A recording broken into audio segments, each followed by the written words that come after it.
Hola, hola, saludos cordiales estimados, espero se encuentren muy bien. Buenos días a todos.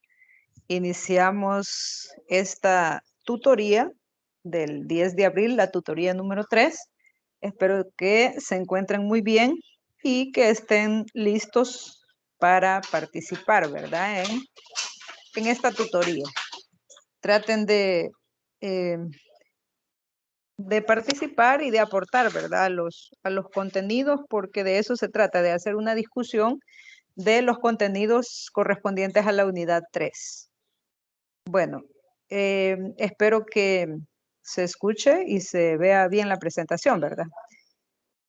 Estamos en la tutoría 3, les decía, la unidad 3, que es didáctica de la matemática, que está por finalizar, ¿verdad? La unidad 3 está por finalizar, finaliza el día de mañana. Teníamos programada la unidad 3 desde el 22 de marzo al 11 de abril. El objetivo, pues, analizar las propuestas, ¿verdad? Matemáticas en educación básica y media para el diseño de una propuesta novedosa que se adapte a las necesidades del país. Entonces, ese es como el objetivo general que tenemos para esta unidad y nos vamos a enfocar en los objetivos, en los contenidos que tenemos para poder trabajar sobre esta unidad. Ok, agradezco de antemano su participación y su respuesta a cada una de las tutorías, ¿verdad? Ok, vamos acá con siempre recordando una pequeña introducción de la unidad 3. Siempre, ¿verdad? No olvidar que el hombre o el ser humano siempre tiene una noción, siempre tiene una idea, ¿verdad? Pero nosotros, como especialistas en el área, lo que debemos hacer es que esa noción o esa idea esté clara, ¿verdad? O quede clara. Entonces, cuando logramos eso, como profesores, hemos hecho algo, ¿verdad? Entonces, nosotros sabemos que independientemente el grupo de estudiantes con los que comencemos a trabajar, sean del nivel primario, del nivel secundario o del nivel de tercer ciclo, de educación media o de educación superior, las personas o los seres humanos con los que trabajamos ya tienen una idea, ¿verdad? Pero tienen una idea o unos forma de pensar sobre matemática desordenada o también un poco errónea, ¿verdad? Casi siempre viven pensando que la matemática es difícil, lo cual no es cierto, ¿verdad? ¿De qué depende eso? De cómo la vende el profesor de matemática. Así que espero que se preparen ustedes como futuros profesores de matemática en todos esos elementos con los que se van a encontrar en la vida, ¿verdad? Y tener claro eso, que ya el hombre o el ser humano ya tiene una idea, ¿verdad? O ya tiene una noción de qué es matemática, ¿verdad? Entonces ya usted como profesor necesita explicar, ¿verdad?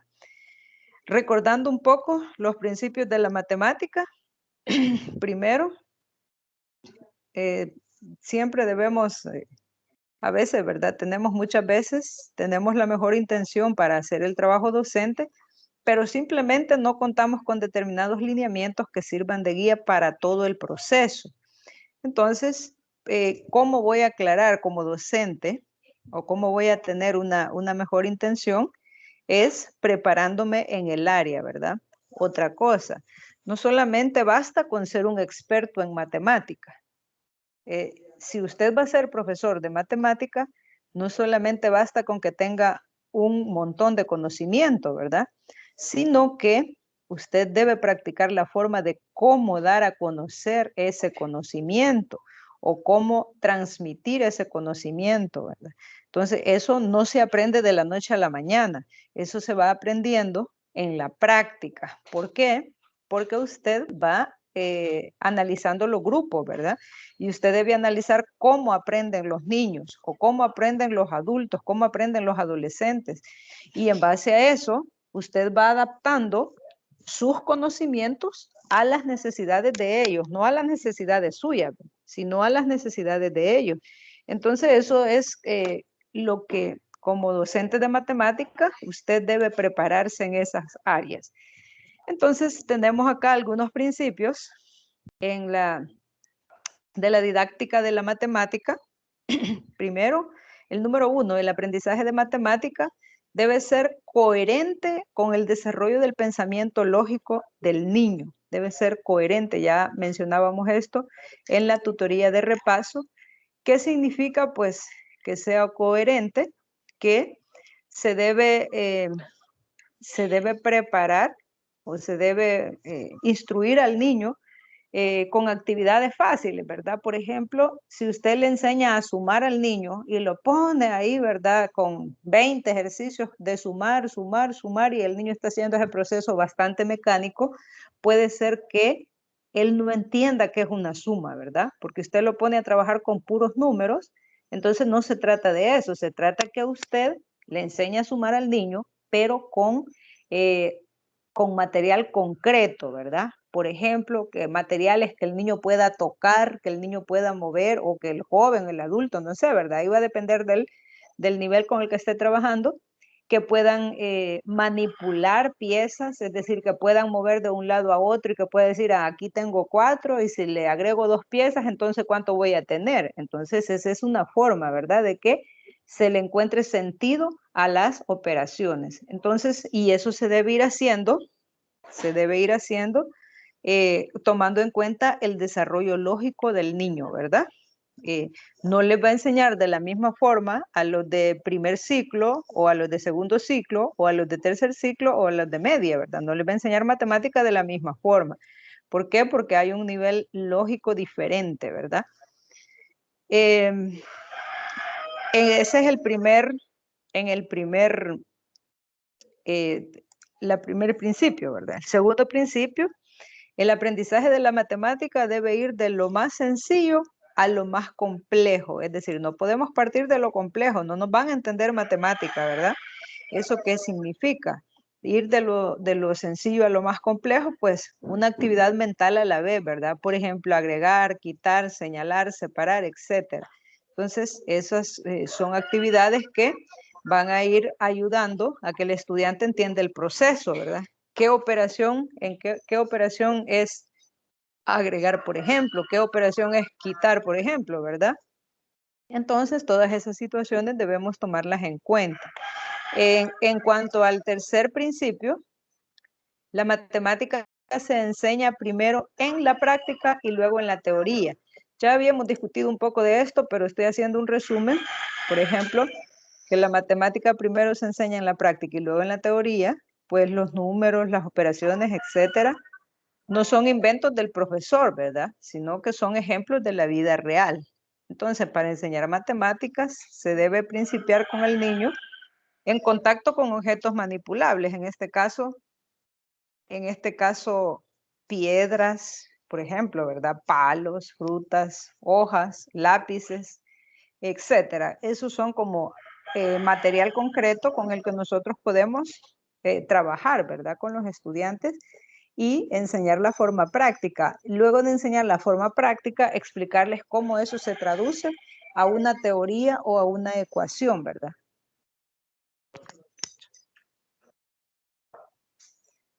Luego el principio número 4, que es bien importante, dice, la memoria no basta para la matemática, es necesaria la comprensión. ¿Por qué?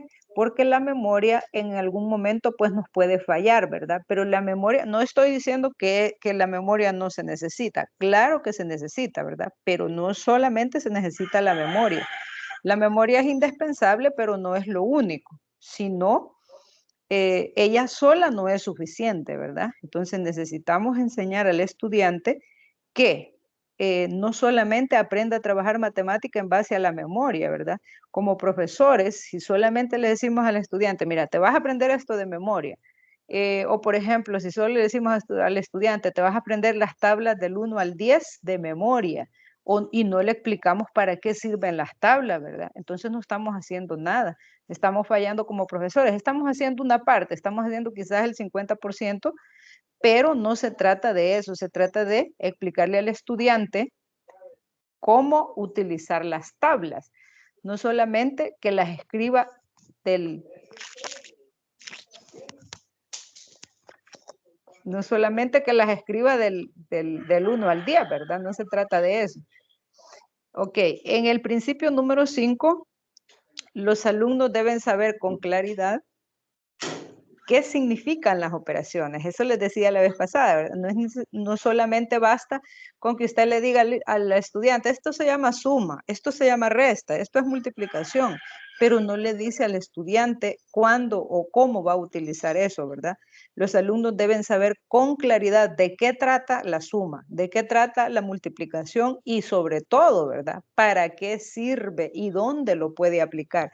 Eso es lo más importante, ¿verdad? Que como profesor no lo vamos a poder hacer todo de un solo, pero sí debemos ir agregando, ¿verdad? Recuerden que no siempre los programas de estudio traen su operación y su ejemplo, pero usted con su creatividad debe agregar el ejemplo a la ecuación o a la operación que ahí aparezca, ¿verdad? El ejemplo práctico, cómo se aplica eso en la vida real.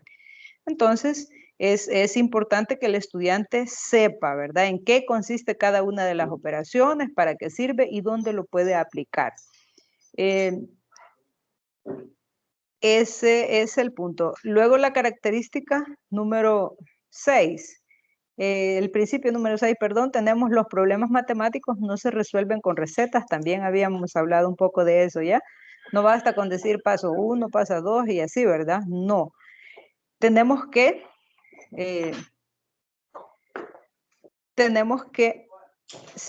ordenar, es decir, ese pensamiento de que solamente pueden hacer las cosas por pasos no debe ser así, ¿verdad?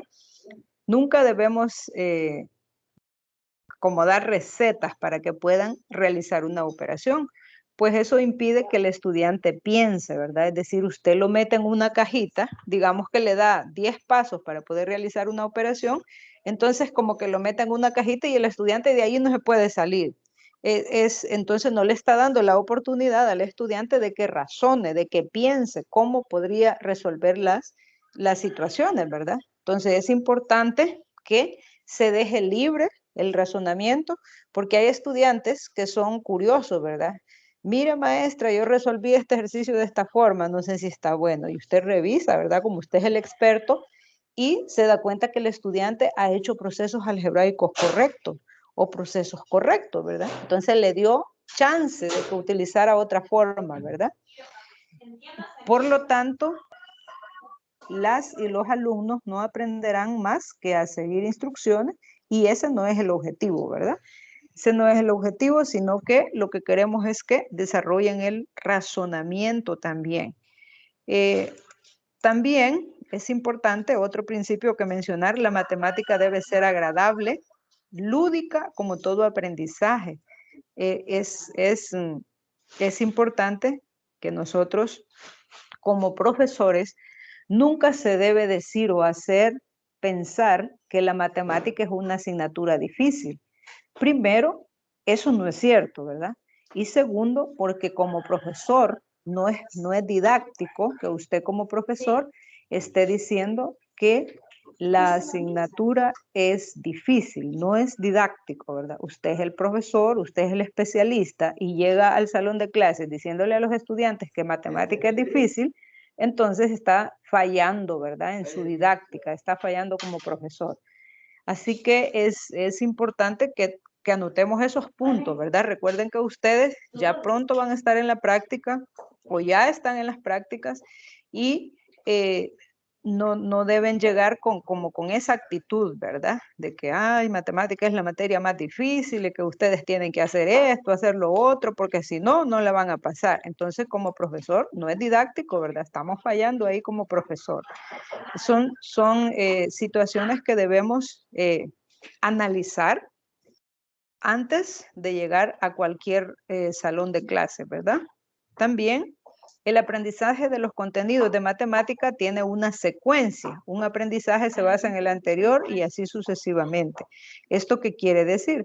Que no enseñamos de forma desordenada, ¿verdad? Enseñamos de forma ordenada.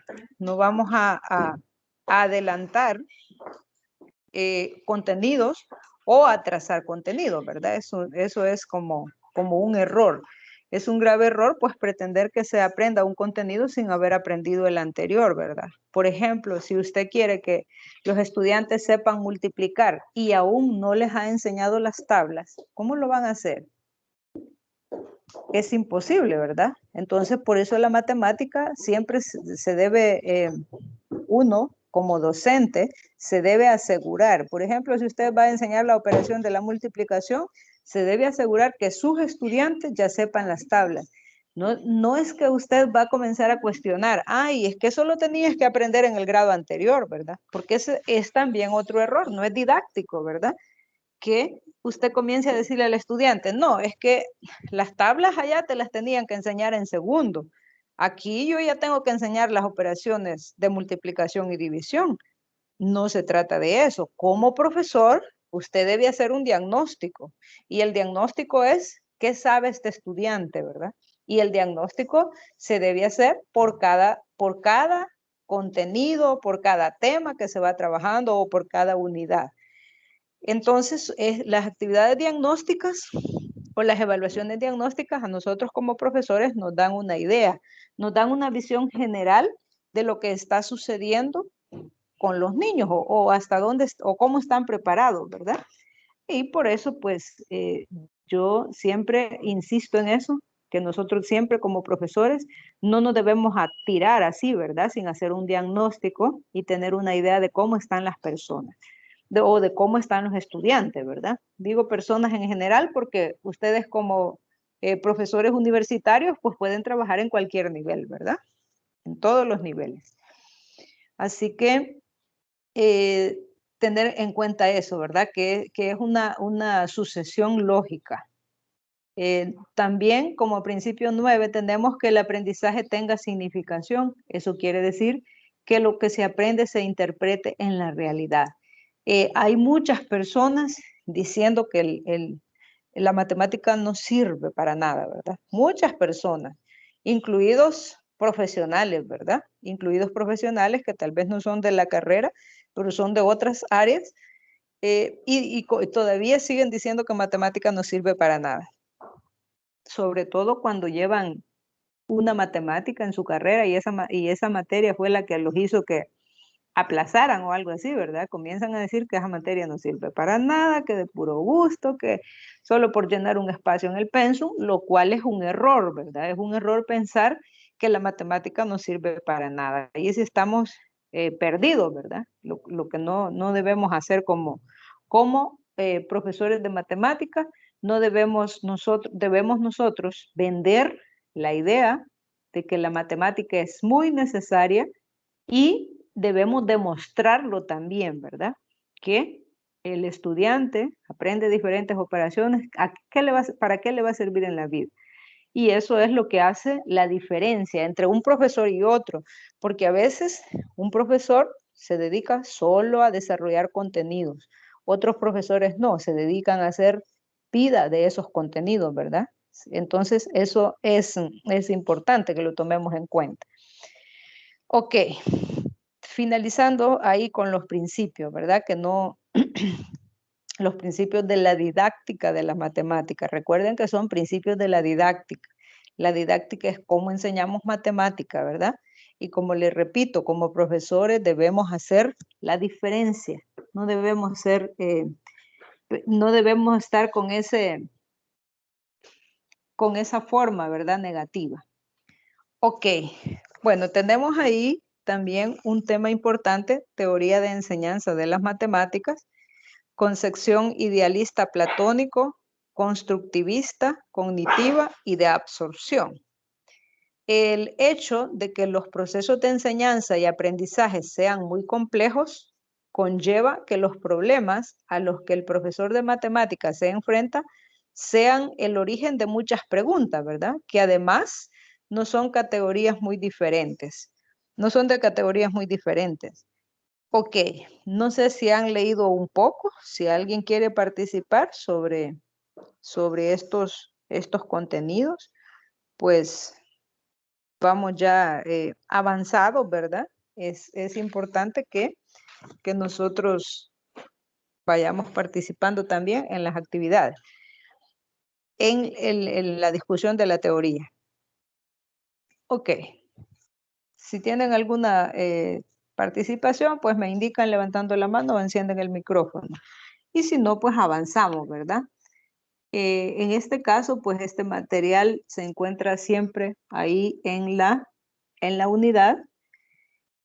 Y por acá, pues, tenemos un video.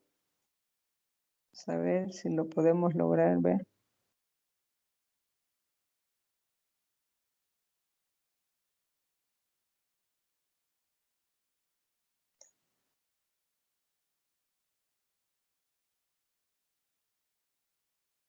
No sé si lo escuchan. No, Rick, no se escucha. Ok.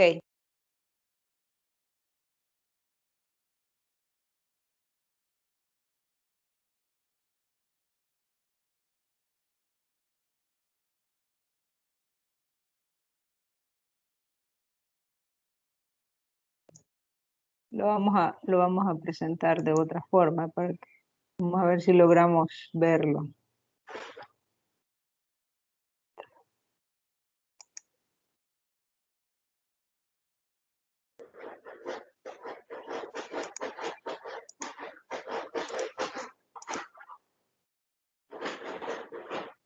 ¿Se ve?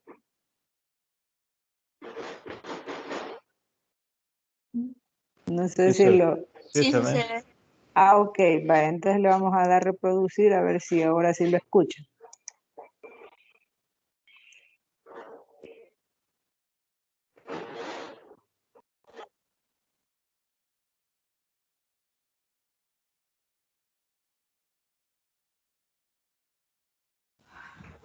Se ve, pero no se escucha. ¿No los escucha? No nos escucha, solamente se ve. Que no sé qué pasa ahí.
Sigue sin oírse nada.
Ok, les voy a compartir el enlace porque no sé si escucharon, pero les voy a compartir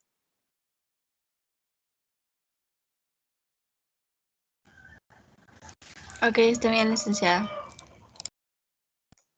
para que lo puedan revisar, aunque sea después, ¿verdad? Es interesante la información que ahí nos dan, ¿verdad? A veces, como les decía, es en los principios, a veces las personas piensan, como les decía, la materia no sirve, ¿verdad? O cómo se analiza. Pero toda esa forma de pensar ha tenido que ver, toda esa forma de pensar que escuchamos de repente ha tenido que ver con la enseñanza de un profesor.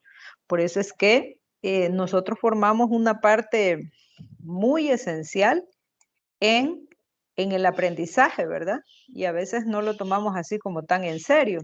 Y es un error, ¿verdad? Debemos tomarlo muy en serio porque nosotros somos parte esencial del aprendizaje, de la enseñanza-aprendizaje. Y nosotros debemos buscar la forma de enseñar matemática y de hacer entender a las personas que si nosotros logramos entender matemática, vamos a lograr entender otras situaciones, ¿verdad? Porque es más fácil entender matemática si nosotros ya es más fácil entender otras materias, perdón, si nosotros entendemos la matemática. ¿Por qué? Porque la matemática está relacionada, ¿verdad? Con la realidad, como les decía la vez pasada, la matemática es la ciencia que mueve al mundo, ¿verdad? Y el que no quiera, hay que explicarle como profesor de matemática por qué matemática es la ciencia que mueve al mundo. Eh, y eso pues es bastante interesante e importante que lo tomemos en cuenta como profesores, ¿verdad? De matemática. Porque, como les digo, ¿verdad? La gente siempre está pensando que nosotros sabemos mucho de matemática. Y tenemos pues ahí un esquema en el que podemos ver los enfoques constructivistas en educación.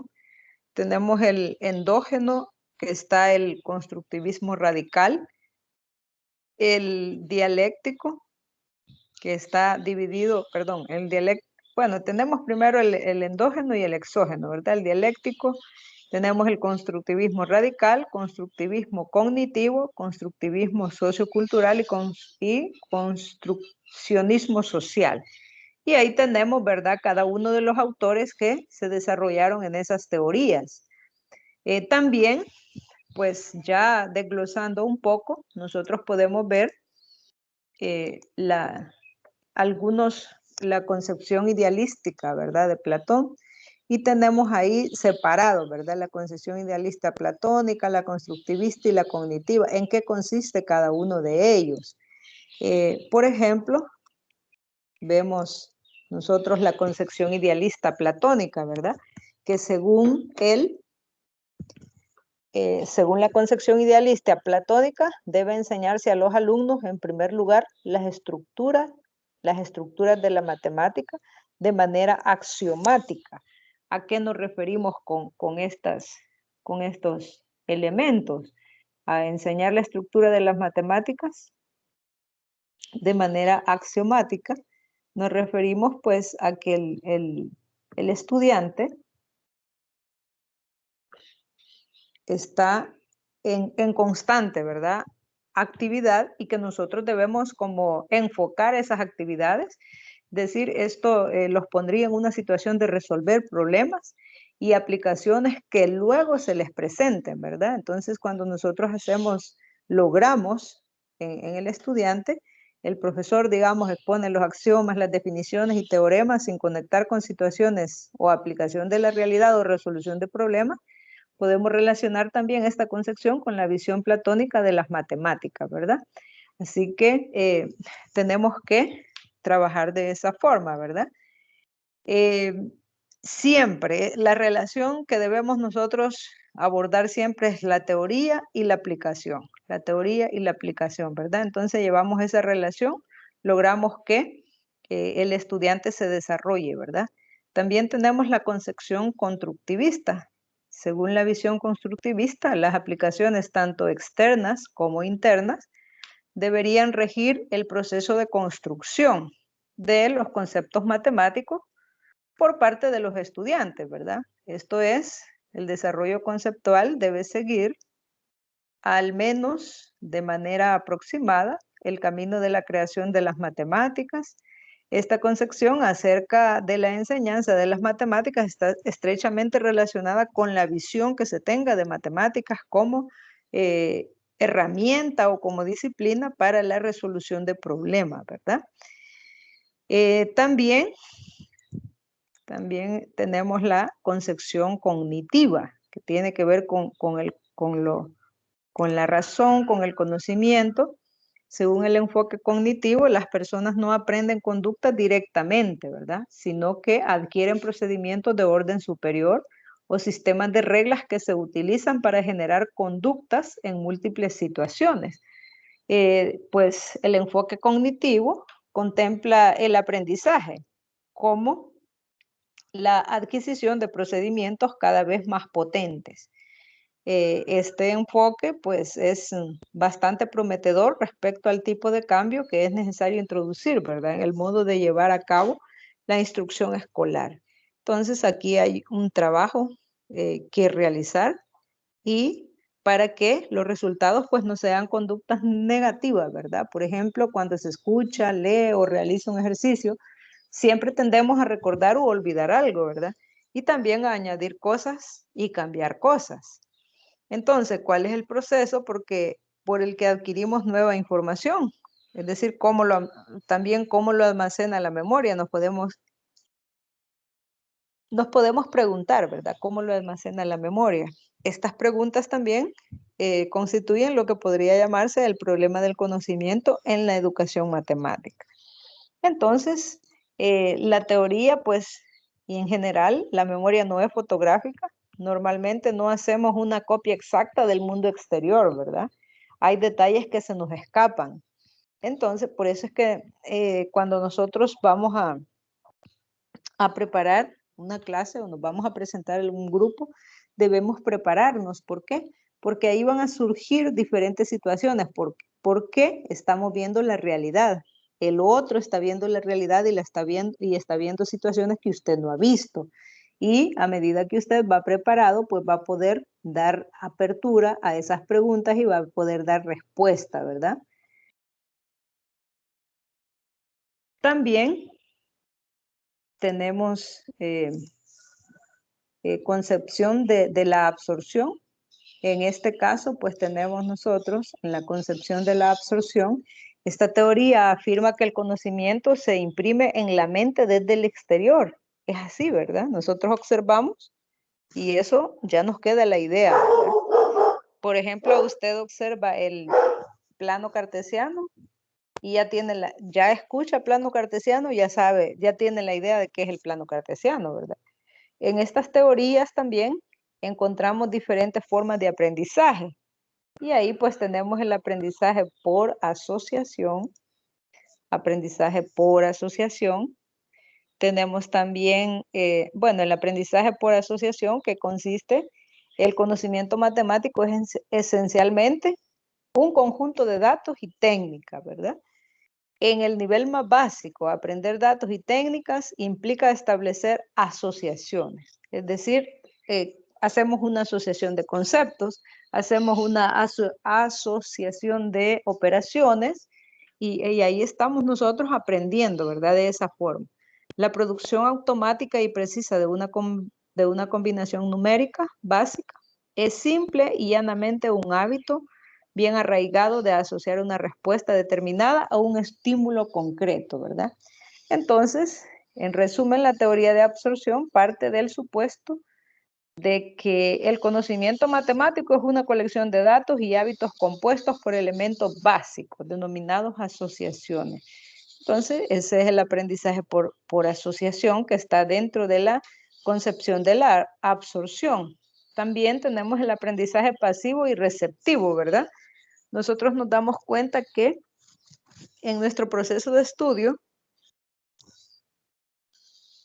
han sucedido situaciones como estas, que el aprendizaje ha sido receptivo o ha sido pasivo, ¿verdad? Desde esta perspectiva, aprender, por ejemplo, comportamientos como copiar datos y técnicas, un proceso esencial pasivo, ¿verdad? Las asociaciones quedan impresionadas en la mente principalmente por repetición. La práctica conduce a la perfección y así nosotros cambiamos, ¿verdad? De ser un aprendizaje pasivo a un aprendizaje, perdón, receptivo. Ok, la persona que aprende solo necesita ser receptiva y estar dispuesta a practicar. Dicho de otra manera, aprender es fundamentalmente un proceso de memorización, pero no solamente de quedarnos ahí en la memorización, ¿verdad? Sino que comenzar a trabajar con esos elementos que ya memorizamos. También el aprendizaje puede ser acumulativo, ¿verdad? Recuerden que estas están dentro de la concepción de la absorción, cómo se absorbe, ¿verdad? El aprendizaje puede ser acumulativo. Por ejemplo, para la teoría de la absorción, el crecimiento del conocimiento consiste en edificar un almacén de datos y técnicas. Eso es acumulativo, ¿verdad? Si nosotros nos ponemos a hacer cuentas de cuánto hemos acumulado, ¿verdad? Y comenzamos a ver nosotros, ok, va.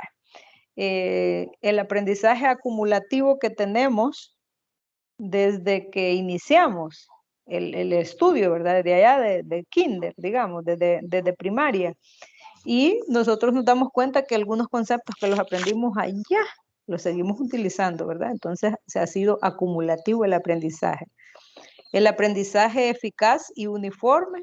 La teoría de la absorción parte del supuesto de que los niños simplemente están desinformados y se les puede dar información con facilidad. Ese es aprendizaje eficaz y uniforme, ¿verdad? También control externo. El aprendizaje debe controlarse desde el exterior.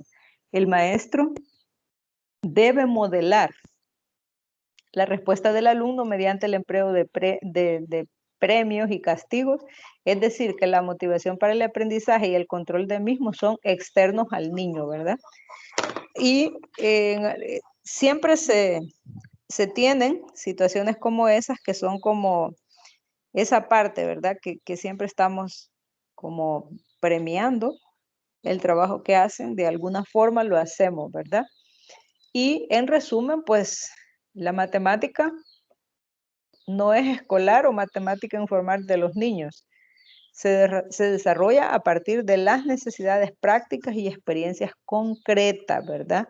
Eso es importante que lo dejemos claro, que nosotros también lo entendamos y que seamos parte de todo este proceso, ¿verdad?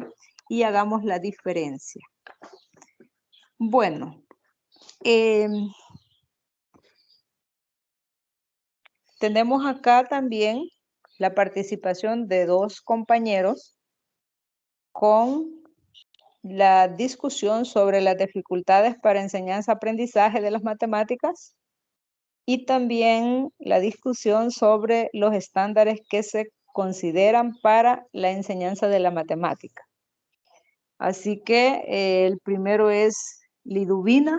No sé si estamos listos ahí, Liduvina. Sí, licenciada, lista. Ok, si va a presentar, yo dejo de presentar para que usted tome Ok. los controles. Sí, yo voy a presentar. Ok. Ok.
No sé si pueden ver mi pantalla. Sí, se observa perfectamente, pero espero que los compañeros también. Me pueden corroborar ahí si pueden visualizar. Sí, se ve. Sí, sí, se ve. Ok, gracias. Yo les voy a hablar un poco sobre lo que son las dificultades para la enseñanza-aprendizaje de las matemáticas. Iniciando con este tema, lo primero que puedo mencionar sobre sobre estas dificultades es que son los problemas de aprendizaje o dificultades que pueden encontrar los estudiantes. Estas también pueden ser causa del fracaso escolar y en ocasiones pueden llevar al aislamiento de los alumnos en su entorno educativo e incluso al abandono escolar.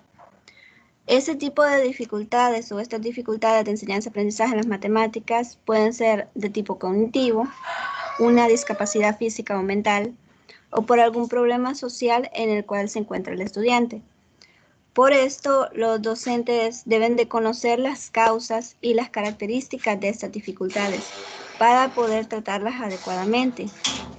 Y es aquí donde la formación del docente juega un papel muy importante, ya que debe abordar tales dificultades individuales y a su vez atender a la diversidad de alumnos que tienen en el aula. Otra dificultad o otra, ¿cómo lo dirían? Algo que deben tener muy presente y que es importante tener en cuenta es la transmisión de conocimientos por parte del docente a los estudiantes. Esto por un lenguaje inadecuado, metodología de enseñanza y transmisión de conocimiento utilizado por el docente, que lleva al estudiante a no poder interpretar fácilmente los planteamientos matemáticos, incluyendo en las ciertas alteraciones de la atención, perdiendo de vista conceptos importantes para aprender matemáticas. Ahora bien, las dificultades que presentan los estudiantes en la enseñanza-aprendizaje de las matemáticas son de diferente naturaleza, por lo que se agrupan en diferentes categorías. Como podemos observar aquí, son 5. La primera de ellas es la dificultad asociada a la complejidad de los sujetos de las matemáticas. La segunda son las dificultades asociadas a los procesos de pensamiento matemático. La tercera, las dificultades asociadas a los procesos de enseñanza y desarrollo para el aprendizaje de las matemáticas. La cuarta, dificultades asociadas a los procesos de desarrollo cognitivo de los alumnos. Y la quinta, dificultad asociada a actitudes afectivas y emociones hacia las matemáticas, donde podemos observar que las dos primeras están asociadas a la propia disciplina, mientras la tercera está ligada a los procesos de enseñanza de las matemáticas y la cuarta en la conexión con los procesos cognitivos de los alumnos y la quinta relacionada con la actitud racional hacia las matemáticas.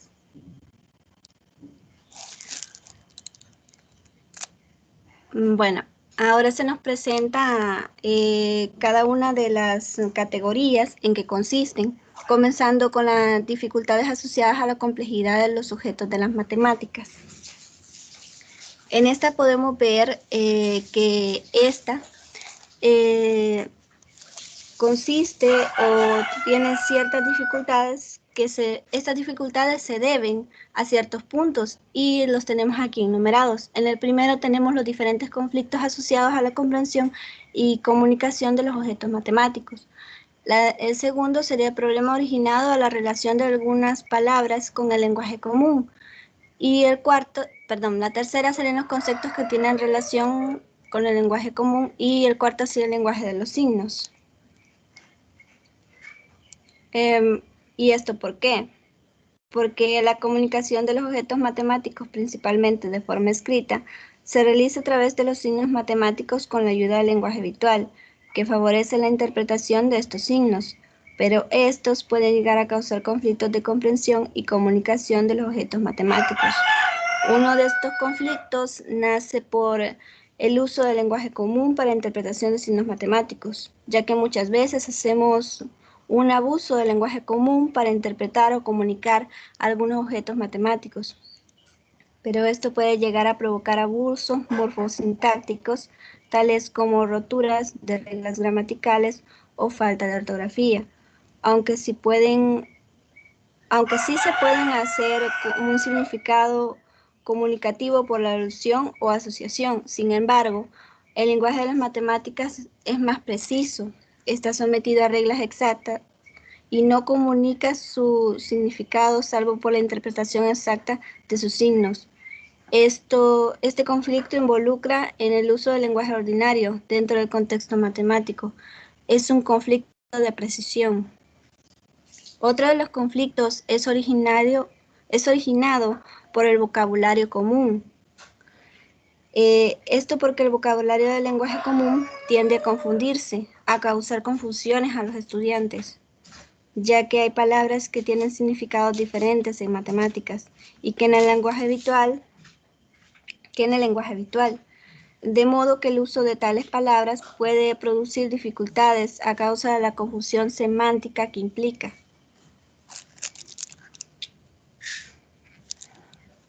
Por ejemplo, aquí tenemos algunos ejemplos del vocabulario común.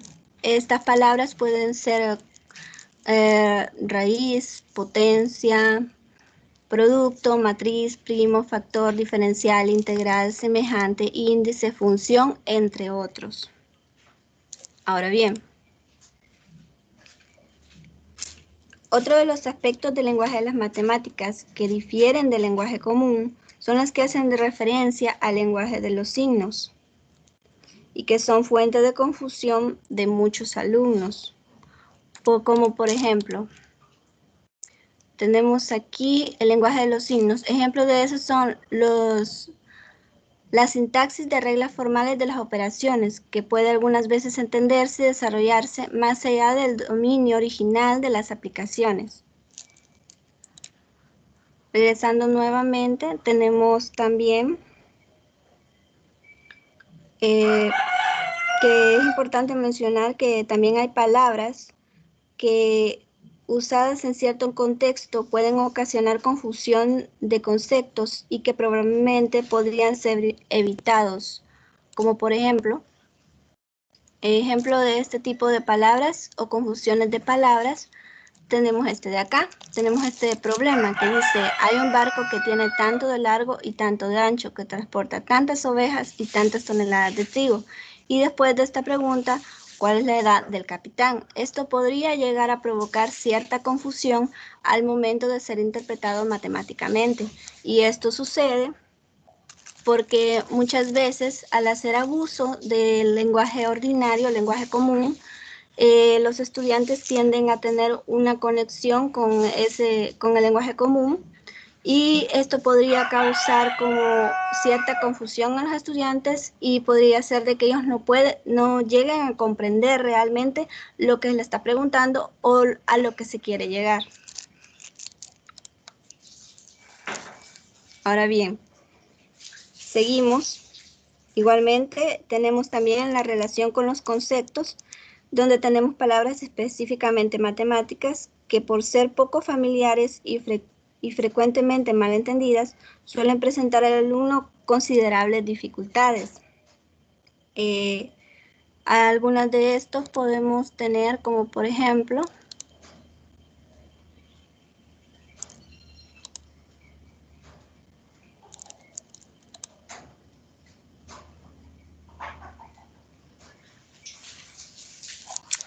la hipotenusa, el paralelogramo, el coeficientes, isósceles, divisores, múltiplos, etc. Estos son algunos de los conceptos o palabras poco familiares en las que los estudiantes, por ser solamente utilizadas en matemáticas, tienden a tener cierta dificultad en estas palabras y tienden incluso a olvidar su significado y como no son usadas en el lenguaje común, no son muy familiares para ellos, lo que le causa confusión y puede llegar a no entender lo que el profesor les quiere decir o lo que tratan de explicarles.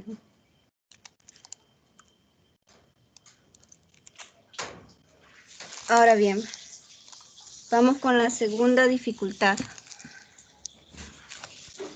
La segunda dificultad es la asociada a los procesos de los pensamientos matemáticos. Las dificultades asociadas a los procesos de pensamiento matemático se ponen de manifiesto en la naturaleza lógica de las matemáticas y en las rupturas que se dan necesariamente en relación con los modos de pensamiento matemático.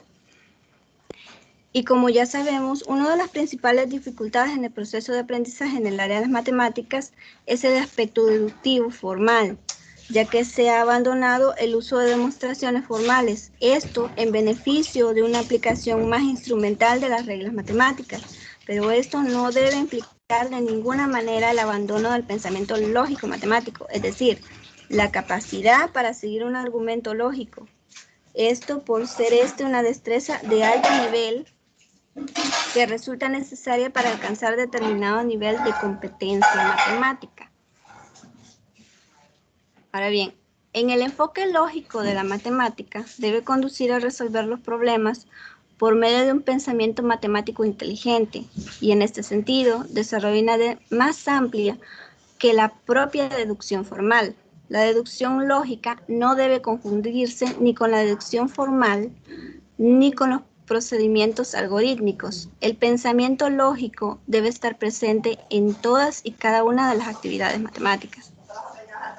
Ahora bien, un ejemplo que podríamos dar en este tipo de dificultades asociadas a los procesos de pensamiento matemático puede ser como en esta, más que todo estamos viendo lo que es el pensamiento lógico o la deducción que los estudiantes pueden llegar a sacar cuando están viendo un procedimiento matemático. Generalmente los maestros, como ya habíamos dicho anteriormente, utilizan lenguaje común para enseñarle a los estudiantes ciertos conceptos o tratar de unirlos de cierta manera con el lenguaje común para que los estudiantes puedan comprenderlo de mejor manera. Pero esto puede causar en los estudiantes un pensamiento lógico, de que ellos puedan llegar a relacionar ciertas cosas comunes, o sea, encarar los problemas en la vida real. O sea, cuando nosotros como docentes les explicamos a los estudiantes problemas, generalmente utilizamos problemas de la vida real para que ellos puedan entender y puedan seguir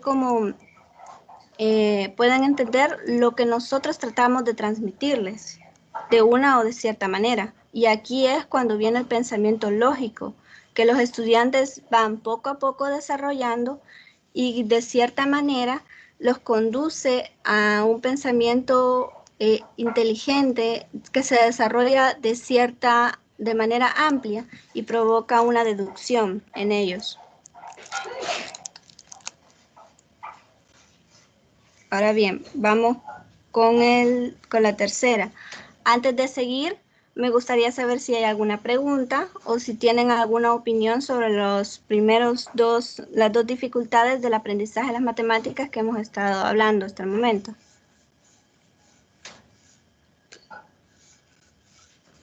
No hay preguntas, compañera. Vaya, vamos con el tercero. Las dificultades asociadas a los procesos de enseñanza desarrollados para el aprendizaje de las matemáticas. Las dificultades asociadas a los procesos de enseñanza tienen que ver con la institución escolar, con el currículo de matemáticas y con los métodos de enseñanza.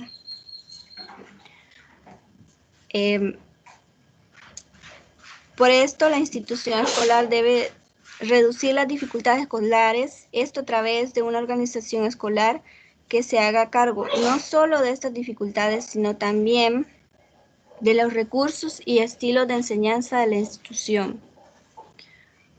Cuando nosotros vemos ciertas dificultades en las instituciones escolares, como por ejemplo, como sabrán, algunas instituciones no cuentan con todos los recursos necesarios para enseñar matemáticas y algunas que necesitan otros recursos necesarios para que pueda haber una visión más amplia de las matemáticas.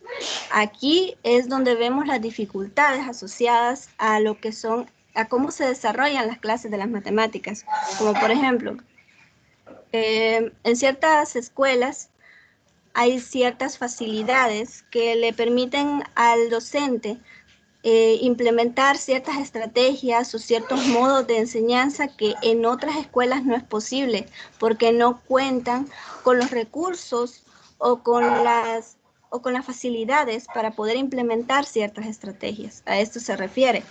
Ahora bien, la organización curricular en matemáticas puede originar diferentes dificultades en el aprendizaje de las mismas. 4 serían los elementos básicos a considerar como dificultades en el currículum de matemáticas. Las habilidades necesarias para desarrollar capacidades matemáticas que definen la competencia del alumno en matemáticas, la necesidad de contenidos anteriores, el nivel de abstracción requerido y la naturaleza lógica de las matemáticas escolares. En este último, nos referimos a los métodos de enseñanza, que deben de estar ligados tanto a los elementos organizados de la institución escolar como de la organización curricular. Ahora bien, esto es lo que les decía anteriormente, a cómo son las formas de enseñanza o los métodos en cómo enseñan los maestros. Para esto se deben considerar ciertos aspectos que los podemos enumerar en 4. En el primer aspecto tendríamos el lenguaje, que debe adaptar a las capacidades y comprensión de los alumnos. El segundo, la secuencia de las unidades de aprendizaje que deben estar adaptadas a la lógica interna de las matemáticas. El tercero, el respeto a las individualidades, que tiene que ver con el ritmo de trabajo en clase. Y el cuarto, los recursos y la representación adecuada. Bien, vamos a pasar con el siguiente, que sería el cuarto tipo de dificultad. En este tenemos la dificultad asociada a los procesos de desarrollo cognitivo de los alumnos. La posibilidad de tener información sobre la naturaleza de los procesos de aprendizaje y conocimiento del desarrollo intelectual permite conocer el nivel de dificultades, realizaciones y respuestas a cuestiones esperadas de los alumnos, conocer los estadios generales del desarrollo intelectual, representando cada uno de ellos por un modo característico de razonamiento y por unas tareas específicas de matemáticas que los alumnos son capaces de hacer. Constituyen información valiosa por los profesores a la hora de diseñar el material de enseñanza. Esto porque ayuda a conocer mejor el nivel de desarrollo cognitivo que poseen los estudiantes. Y así, basado en esto, podemos preparar o tener una mejor manera, una mejor estrategia para poder dar a conocer los conocimientos basándose en los conocimientos que los estudiantes tienen o ya poseen. Ahora bien, los diferentes son los enfoques cognitivos que podemos considerar. En estos tenemos el enfoque jerárquico del aprendizaje, el enfoque evolutivo, el enfoque estructurista, el enfoque constructivista y el enfoque del procesamiento de la información, entre otros muchos. Un texto de interés en el que se puede considerar algunos de estos enfoques es el libro de L.B. Reinich, W. Ford, La enseñanza de las matemáticas y sus fundamentos psicológicos. No sé si hasta aquí hay alguna pregunta. Por mi parte no, todo claro. Bien. Entonces continuamos. Este ya sería el último tipo de dificultad, en el cual tenemos las dificultades asociadas a las actitudes afectivas y emociones hacia las matemáticas. Estas dificultades tenemos que se generan por 3 situaciones que tenemos enumeradas aquí: el miedo y la ansiedad de los alumnos hacia las matemáticas, el segundo serían los sentimientos de tensión hacia las matemáticas y el tercero sería la actitud del docente. Esto se da porque, como sabemos, las matemáticas no les gustan a los estudiantes, por lo que muchos de estos tienden a sufrir de tensión y miedo hacia estas. Las actitudes negativas y emociones a las matemáticas asociadas al miedo y la ansiedad se debe a la ansiedad o al miedo que tienen por acabar una tarea, el miedo al fracaso, a la equivocación, entre otras muchas dificultades. Esto también puede llegar a generar en los estudiantes bloqueos de origen afectivo que repercuten en la actividad matemática, que les causan de que ellos no puedan realizar ciertas actividades matemáticas, ya que por lo mismo de la ansiedad y el miedo que ésta les genera. Ahora bien, aunque también debemos mencionar que también influyen en esto las actitudes de los maestros, los estilos de enseñanza y las creencias de las matemáticas que son transmitidas de padres a hijos, de generación en generación. Aquí tenemos una lista de algunas de las creencias de la naturaleza matemática. En estas tenemos que son fijas, inmutables, externas, intratables, irreales, abstractas y no relacionadas con la realidad, un misterio accesible a pocos, una colección de reglas y hechos que no deben ser recordados para probar la materia, una ofensa de sentido común, algunas de las cosas que asegura, un área en la que se harán juicios, no solo sobre el intelecto, sino sobre la valía personal, sobre todo cálculo tedioso. Estas son las creencias que tienen las personas sobre la matemática generalmente. Y ahora bien, tal como lo decía la licenciada, nosotros como docentes debemos tratar la manera de que los estudiantes les guste la matemática y esto lo podemos hacer intentando de que ellos comprendan por qué la matemática es tan importante, por qué la deben estudiar y quitarles las creencias que ellos ya traen, porque generalmente en sus hogares los padres les ponen en la cabeza de que las matemáticas no son importantes y que eso no debe ser así. Nosotros como docentes debemos tratar la manera de que los estudiantes sientan como cierta motivación, ciertas ganas de aprender matemáticas. Bueno, hasta aquí llegaría mi tema y muchas gracias por su atención y no sé si tienen alguna pregunta, si está todo claro o si tienen alguna opinión personal de ustedes que quieran aportar.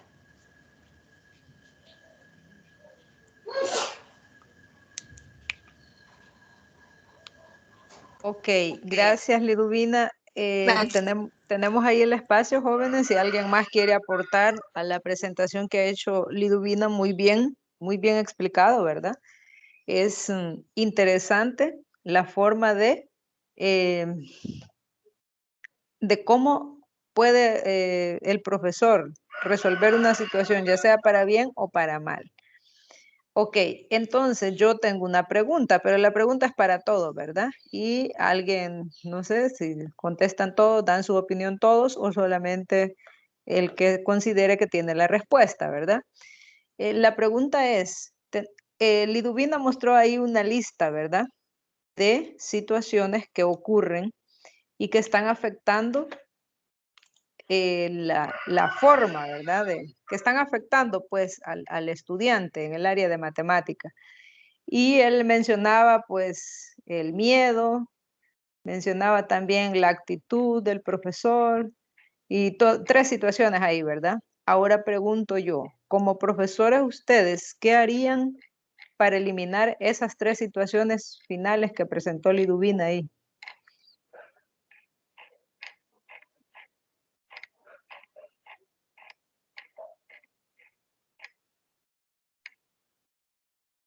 Ajá.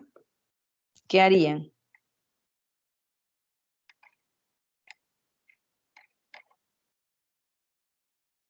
¿Qué podemos hacer para eliminar esas dificultades? Recuerden que ustedes son la nueva generación de profesores, ¿verdad? Y ustedes son los profesores que no van a llegar a decir que la matemática es difícil. Yo creería que todo se basa en una buena explicación a la hora de desarrollar una clase en matemáticas y ahí se van eliminando todo ese tipo de prejuicios que existen. Primero, si uno sabe explicar la matemática, al estudiante se le hace más fácil el aprendizaje. Ahí se elimina de que las matemáticas son difíciles. Con la misma explicación, con la buena explicación, se elimina la tensión porque ellos se sienten en confianza para poder Exacto. participar y desarrollar eso. y a la misma vez se eliminan todos aquellos prejuicios, creencias e ideas que le inculcaron, ya sean sus padres, el entorno y personas que no se sienten muy atraídas por las matemáticas. Y yo creo que esa es la base. Si media vez sepamos preparar y dar una clase, tenemos resuelto todas esas dificultades. Muy bien, perfecto. Vamos a ver, ¿alguien más? ¿Otra idea? Vic, buenos días. Buenos días. Tenía una opinión también. Yo siento que parte de los miedos de los estudiantes está en el equivocarse y que piensan que las matemáticas son muy difíciles. Y creo que esa es parte del ambiente que tiene que crear el docente, en el que tiene que hacer ver a los estudiantes de que las matemáticas no son difíciles y que se puede hacer no solamente en resolver ejercicios, se puede hacer a través de un juego, una dinámica, algo más lúdico, en el que nosotros tenemos que aprender a respetar la opinión de los demás, que sí podemos llegar a equivocarnos, pero que también es parte del aprendizaje. Exacto, muy bien. Gracias por la participación. Perfecto, miren, la actitud del docente, ¿verdad? Esa parte ya la había tocado antes yo. La actitud del docente tiene mucho que ver. Miren, como profesores salidos, graduados de la Universidad del Salvador, como profesores de matemática, graduados de la Universidad del Salvador, a nosotros, yo se lo digo porque estoy en la práctica, a nosotros nos ponen en un nivel, ¿verdad? Ah, ese salió de la nacional, entonces se va a enseñar matemática como se le enseñaron a él, o va a enseñar matemática de una forma muy altanera, digámoslo así, es decir, que llega el profesor, ¿verdad? Como que él lo sabe todo y como que no interesa tanto lo que el estudiante diga. Hay estudiantes que tienen excelentes ideas. No solo porque yo sea el profesional, voy a llegar con una actitud de que yo lo sé todo, ¿verdad? Entonces la actitud del docente tiene mucho que ver en eliminar del estudiante miedos, ansiedad, el sentimiento de esa tensión, ¿verdad? O tal vez dicen ellos, ese graduado de la Universidad del Salvador, mínimo me va a dar 100 ejercicios para que resuelva, ¿verdad? Situaciones como esas, si ustedes saben que no necesitan 100 ejercicios o 1000 ejercicios para aprender cómo aprender un tema, digamos. Entonces, esas situaciones, pues nosotros debemos hacer la diferencia, ¿verdad? Aún pues hay profesores de matemática muy cuadrados que le bajan la moral a cualquiera y que se equivoca una vez el estudiante y ya no le volvieron a revisar porque no se puede equivocar, ¿verdad? Supuestamente no se puede equivocar. Entonces, todas esas situaciones es de que las tomemos en cuenta.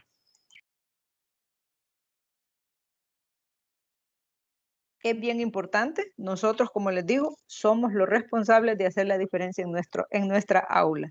Nos vamos a encontrar con diferentes situaciones, como por ejemplo, miren, estos 3 puntos son tan importantes que nosotros los tomemos en cuenta. Recuerden que si nosotros tenemos personas con comportamiento o con lo emocional bien, vamos a trabajar excelente, ¿verdad? Pero eso es trabajo de nosotros también trabajar esa parte.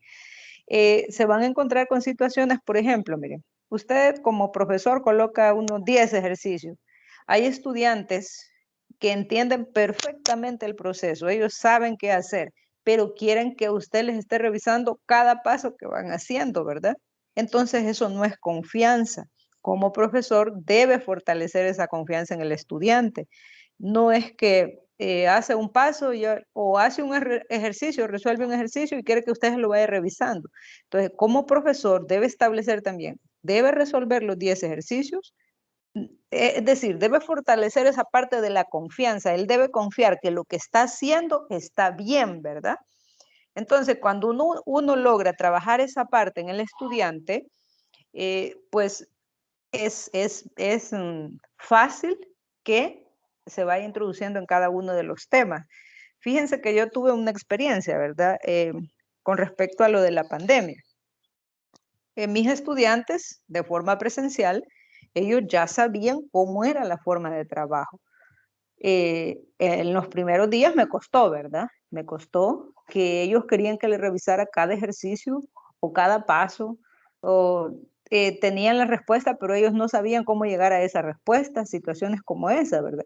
Entonces yo comencé a trabajar con los estudiantes. Siempre nos vamos a encontrar estudiantes flexibles, ¿verdad? Que siguen la regla, que siguen las indicaciones, que le dan, que se sienten en confianza, y vamos a encontrar a otros que son cerrados, ¿verdad? Eso es normal. Trabajamos con seres humanos y trabajar con seres humanos no es fácil, ¿verdad? Entonces yo tuve una experiencia así, ¿verdad? Con un grupo, específicamente con un grupo. Los estudiantes sabían perfectamente que si ellos resolvían la guía de ejercicio, yo lo iba a revisar al final. No iba a ir revisando cada ejercicio, ¿verdad?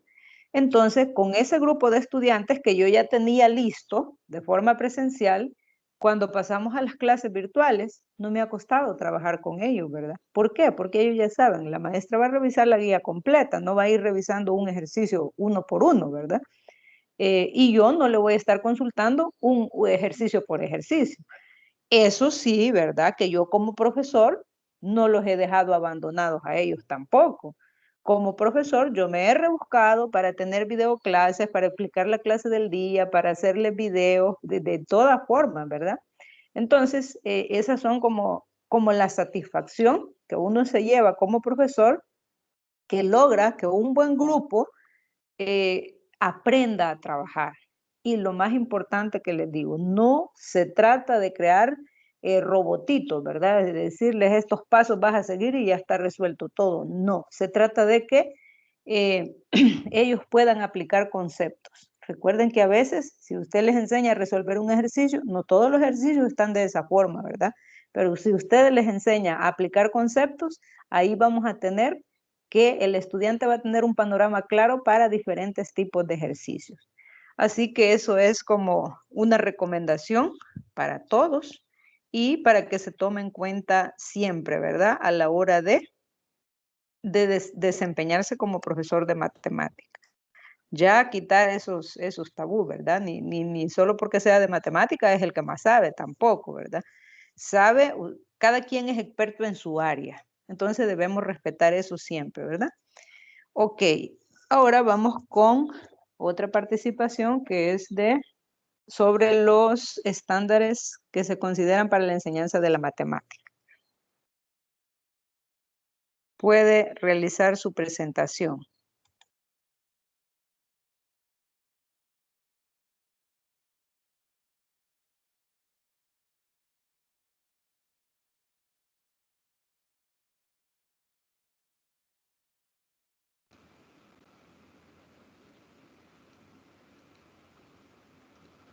No sé si ven la presentación, Nick. Sí, por Sí, mi parte sí, la veo bien. por mi parte también se ve.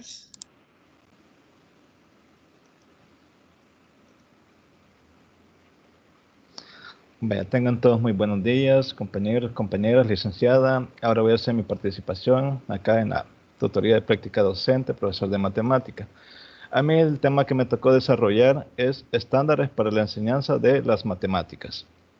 Pues bien, los principios y estándares de las matemáticas escolares, PWSM, son pautas producidas por el Consejo Nacional de Maestros de Matemática, NCTM, estas siglas por su nombre en inglés, en el 2000, que establecen recomendaciones para los educadores de matemáticas. Forman una visión nacional para la educación matemática desde el preescolar hasta el 12º grado en los Estados Unidos y Canadá. Este es el modelo principal para las matemáticas basadas en estándares. El NCTM empleó un proceso de consenso que involucró a maestros matemáticos e investigadores educativos. El documento resultante establece un conjunto de 6 principios: equidad, currículo, enseñanza, aprendizaje, evaluación y tecnología, que describen el marco recomendado por NCTM para los programas de matemática y 10 líneas generales o estándares. Los estándares son los que nos interesan y esos son los que voy a desarrollar en esta presentación, que atraviesan el currículo escolar de matemáticas. Estas ramas se dividen en contenidos matemáticos: números y operaciones, álgebra y geometría, medición y análisis de datos y probabilidad, y procesos, resolución de problemas, razonamiento y prueba, comunicación, conexiones y representación. Las expectativas específicas para el aprendizaje de los estudiantes se describen para los rangos de grados.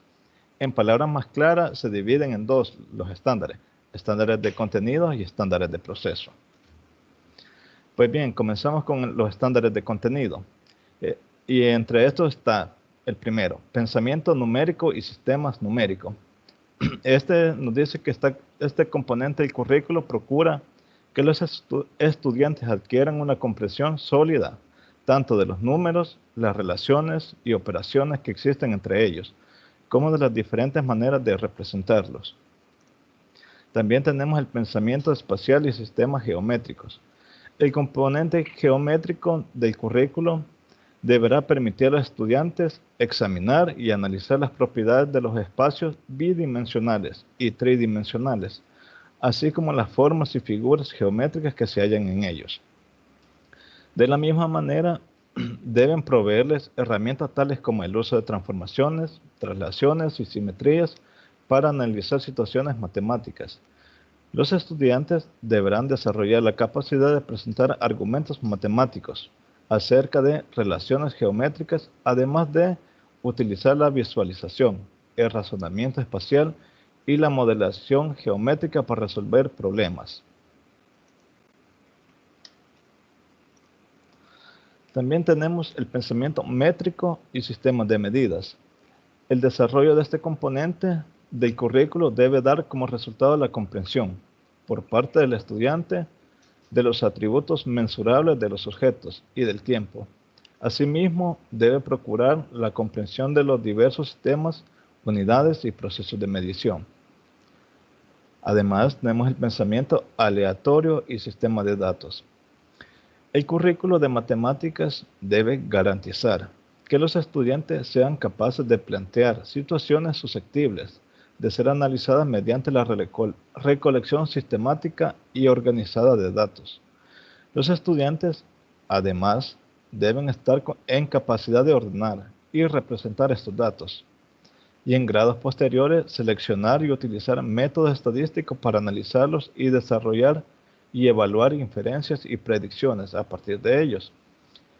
De igual manera, los estudiantes desarrollarán una comprensión progresiva de los conceptos fundamentales de la probabilidad.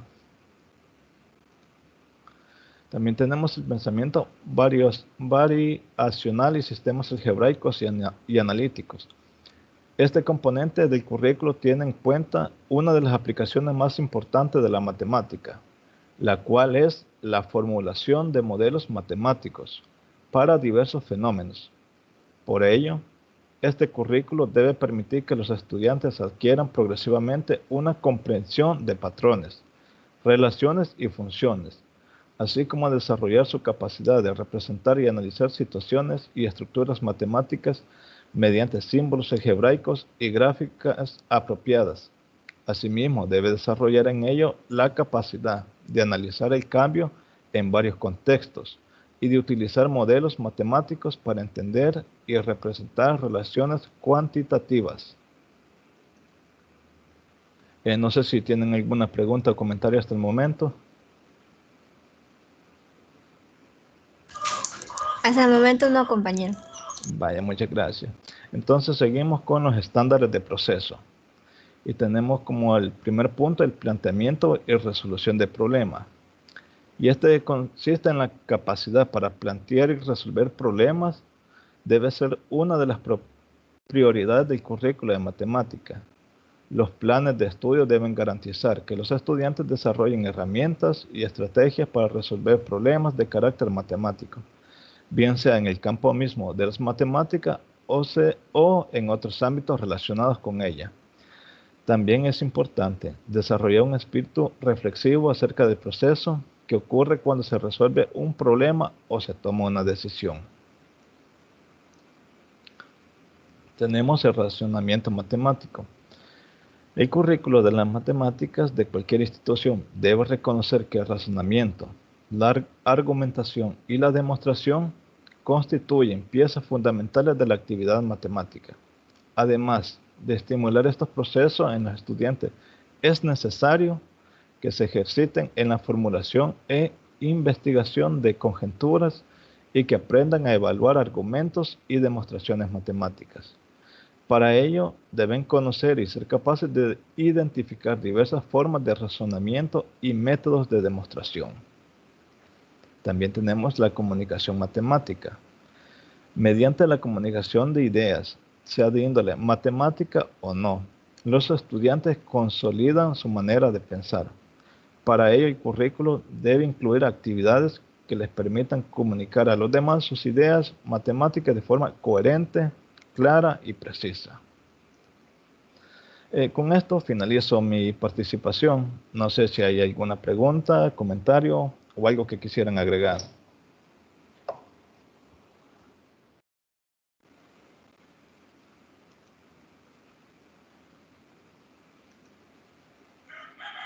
Bueno, el espacio está abierto, compañeros, si quieren agregar algo más o participar con respecto a los estándares. Bueno, primero, ¿qué es un estándar?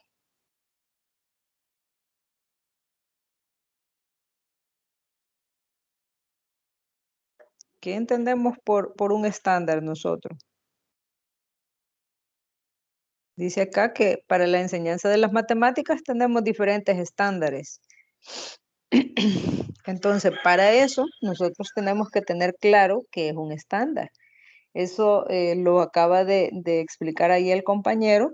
Y el compañero, bueno, mejor les pregunto, ¿verdad?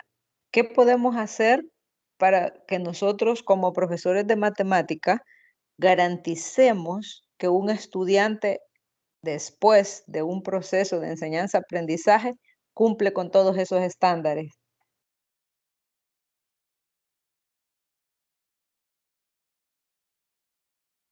Con todos esos elementos que explicó el compañero: pensamiento numérico, pensamiento espacial, pensamiento métrico, pensamiento aleatorio, pensamiento variacional, los procesos matemáticos. ¿Cómo podríamos nosotros verificar que un estudiante lleva todas esas competencias? Pues, en mi opinión, me parece que la manera en la que nosotros pudimos identificarlos o identificar que el alumno sí posee esos estándares sería por medio de un diagnóstico, o sea, que nosotros evaluemos y veamos si el estudiante posee o no posee ciertos estándares. Ok, muy bien. Podemos hacer un diagnóstico, ¿verdad? Pero el diagnóstico debe incluir todos esos elementos que mencionaba el compañero, ¿verdad? Imagínense que yo quiero revisar o quiero darme cuenta si el estudiante está apto, ¿verdad? Digamos, o que el estudiante cumple con tener pensamiento numérico y sistemas numéricos, es decir, si el estudiante entiende de qué estamos hablando cuando hablamos de pensamiento numérico y sistemas numéricos, entonces lo podemos hacer con un diagnóstico, ¿verdad? Un diagnóstico pues que se trate que los estudiantes puedan analizar números, puedan ver cómo se relacionan los números, cómo estos se utilizan y cómo se pueden representar, ¿verdad?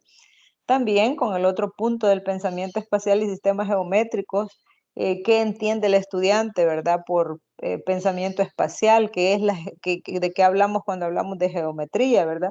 Ya lo decía el video que ahí les proporcioné el enlace, que ojalá lo puedan ver, está cortito, ¿verdad?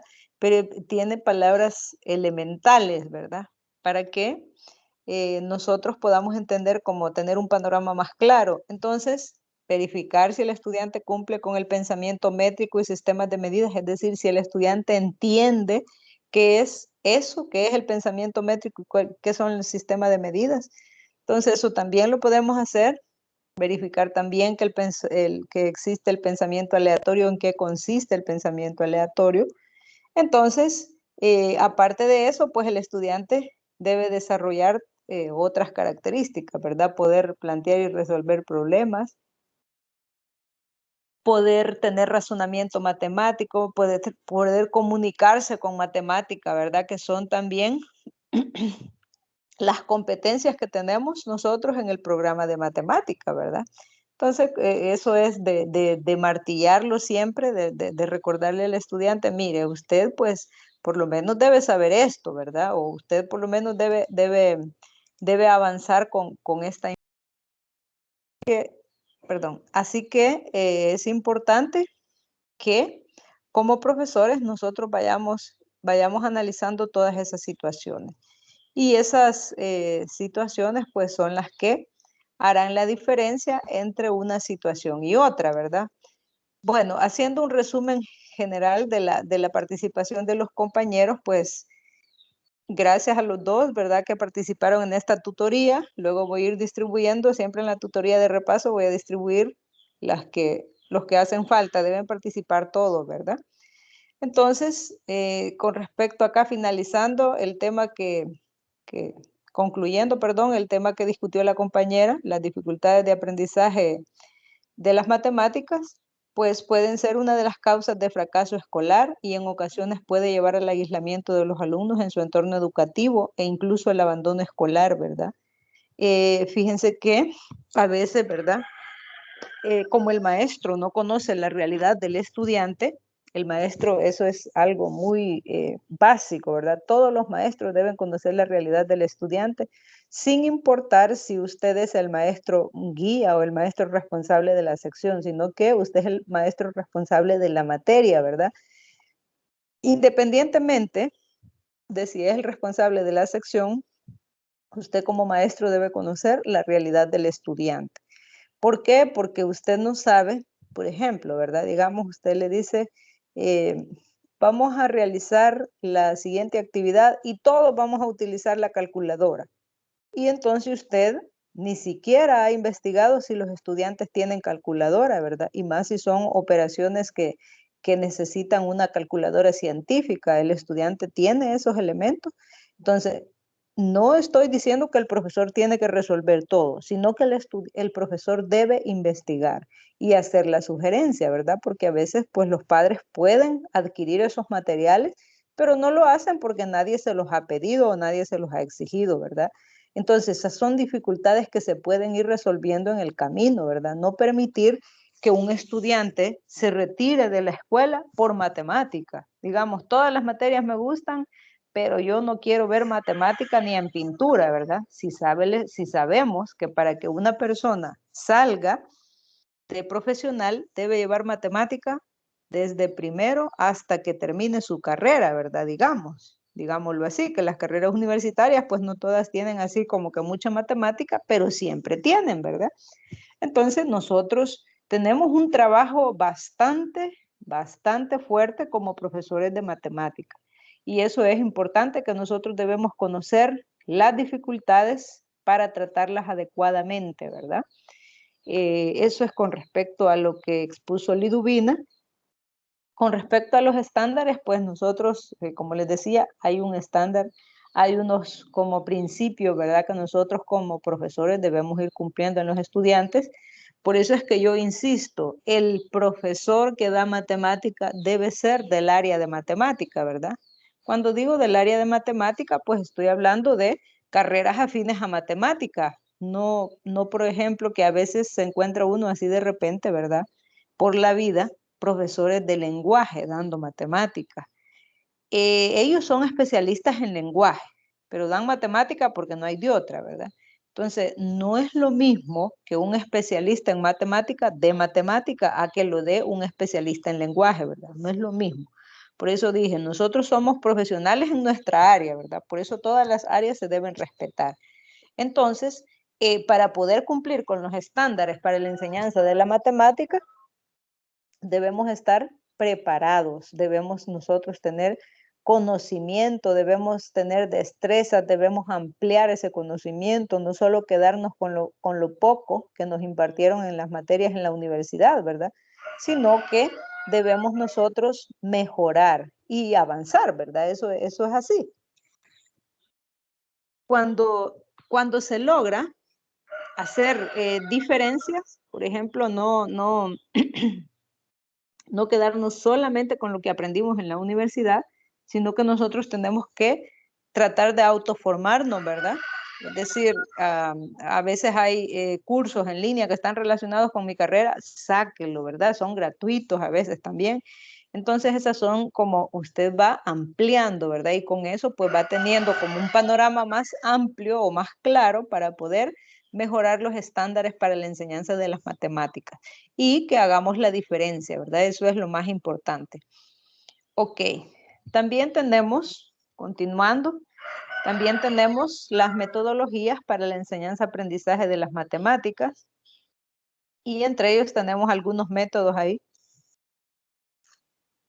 El método de algoritmo basado en números, método de algoritmo basado en números, que ahí tenemos las siglas en inglés también.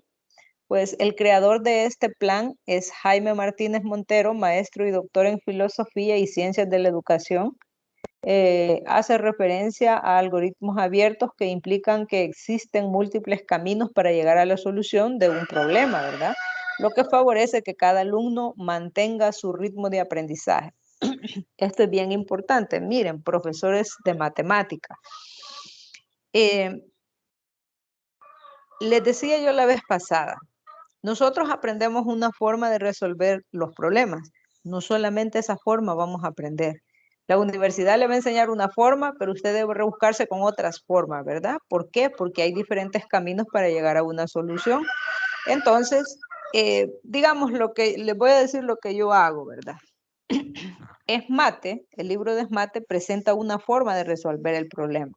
Ok, yo le explico esa forma, ¿verdad? Le explico al estudiante, mire, esto es lo que se hace, esto y esto, pero también usted puede resolver este ejercicio de esta y esta forma, ¿verdad?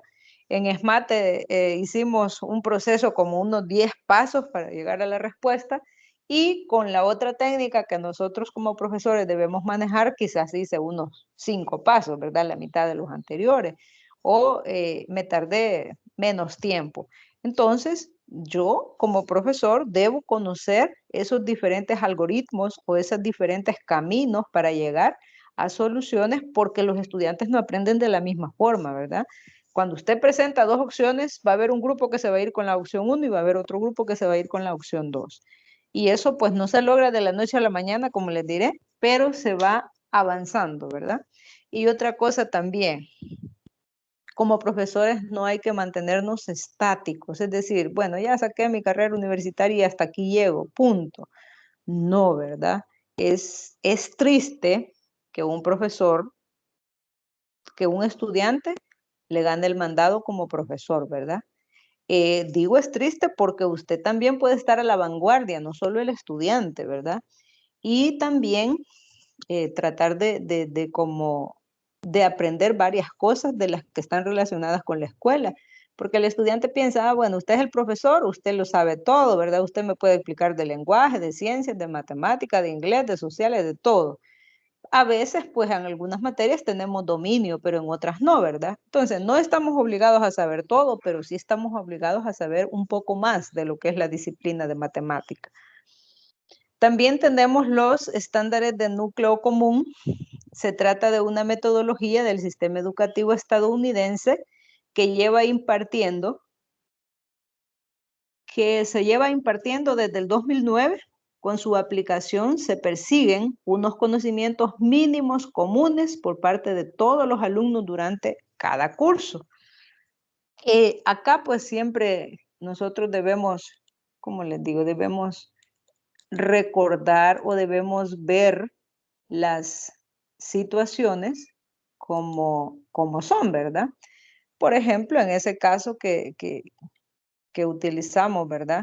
Nosotros, los estándares de núcleo, se trata de una metodología, les decía, del sistema estadounidense, pero con su aplicación se persigue que los conocimientos mínimos comunes por parte de todos los estudiantes durante el curso, dentro del campo de las matemáticas, se supone una vuelta de tuerca, ¿verdad? El concepto tradicional basado en sistemas alternativos como el redondeo, las aproximaciones o las representaciones en forma de imágenes. Entonces, enseñan al alumno a razonar de manera abstracta para entender la forma en la que se resuelven los problemas. Así, por ejemplo, cuando se enfrentan a la suma de 7 más 7 igual 14, por ejemplo, un algoritmo que no sabemos de memoria gracias a las tablas de multiplicar o de sumar, que nos han inculcado este método de enseñanza a razonarlo de otra manera, en la que el número 7 se descompone en unidades más pequeñas, ¿verdad? Como por ejemplo, el 7 es el resultado de sumar 3 más 4. Y pues ahí también podría seguir buscando, ¿verdad? Haciendo así más sencilla la operación, obligándole a ver lo que realizan. Es un acercamiento con las matemáticas más cotidianas. Así que son situaciones que nosotros pues debemos aprender muy bien y que el estudiante tenga, ¿verdad? Como esa variedad de ideas, como esa diversidad de información. Ok. Y pues es importante que nosotros trabajemos sobre esas metodologías de enseñanza y que las pongamos en práctica, que es lo más importante, ¿verdad? Poner en práctica. Y como les digo, ¿verdad? Si usted tiene 1, 2, 3 formas de enseñar o procesos de resolver un mismo problema, compártalo, ¿verdad? Compártalo con los estudiantes. A los estudiantes siempre les gusta que uno vaya un paso adelante, ¿verdad? Así que eso es bien importante.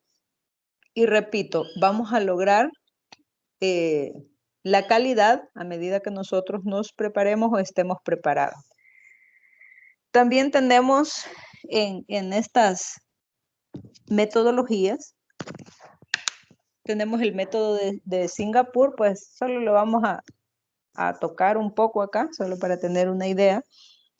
Pues esta metodología se ha expandido a lo largo del mundo durante los últimos años debido a las altas calificaciones de los alumnos de Singapur en las pruebas PISA, ¿verdad? Eso, pues, nosotros debemos, como siempre, ¿verdad? Lo bueno siempre hay que tomarlo.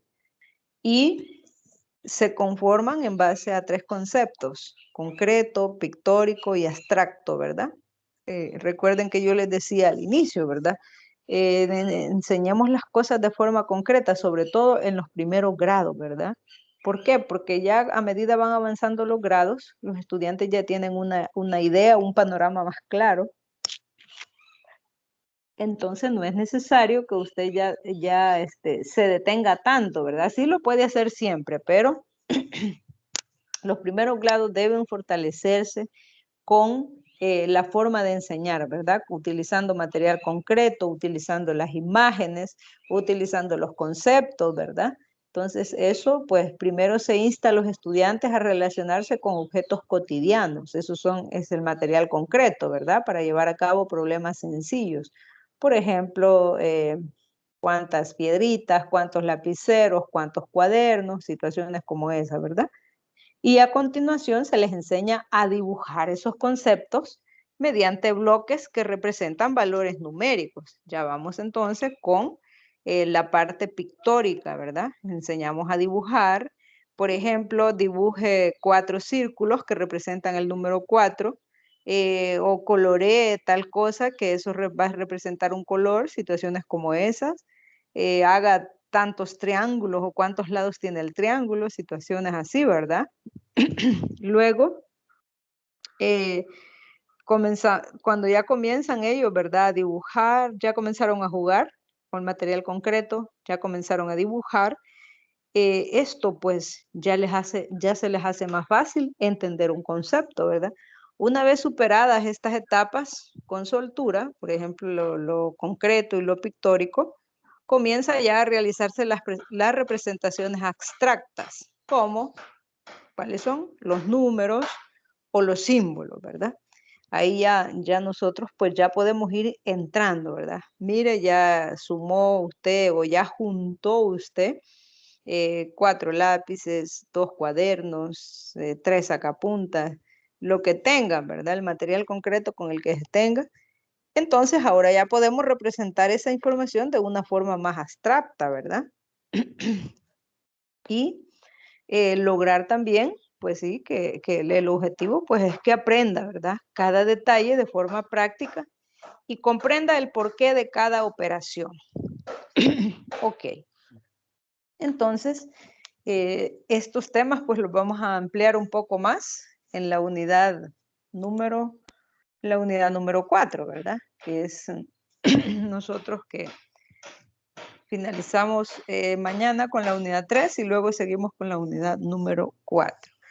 Ok, para esta tutoría no tenemos preguntas de tarea, ¿verdad? Así que espero que hayan participado en las otras. Solo les he calificado las preguntas de tutoría 1, ¿verdad? Ahí también he colocado en algunos casos observaciones, en otros casos no, ¿verdad? Porque el trabajo pues está bastante ordenado, se ha hecho según las indicaciones, entonces por eso no tienen ahí observaciones. Entonces no olvidarse que en esta tutoría pues no hay preguntas. No olvidarse también que debemos estar pendientes de las actividades siempre, ¿verdad? Eso es bien importante. No sé si tienen preguntas, jóvenes.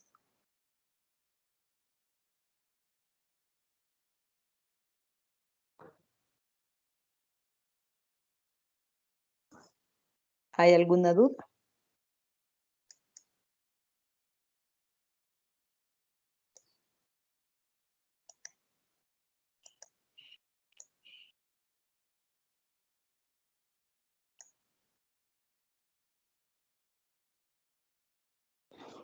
Bueno. Estamos entonces de esta forma. Si no tenemos ninguna duda, nos vamos a quedar hasta ahí. Espero que podamos asistir a la próxima tutoría de repaso. Y ya saben, ¿verdad? Nos mantenemos en el horario para tutoría de repaso. Es martes de 4 a 5, de 4 a 6 hasta ahorita, ¿verdad? Ok.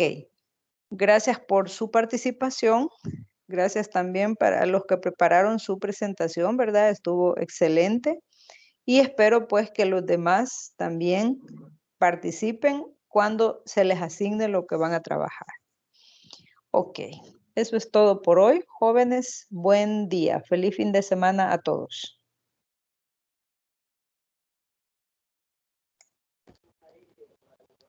Gracias, Licky. Feliz fin de semana a usted también. Ok, muchas gracias.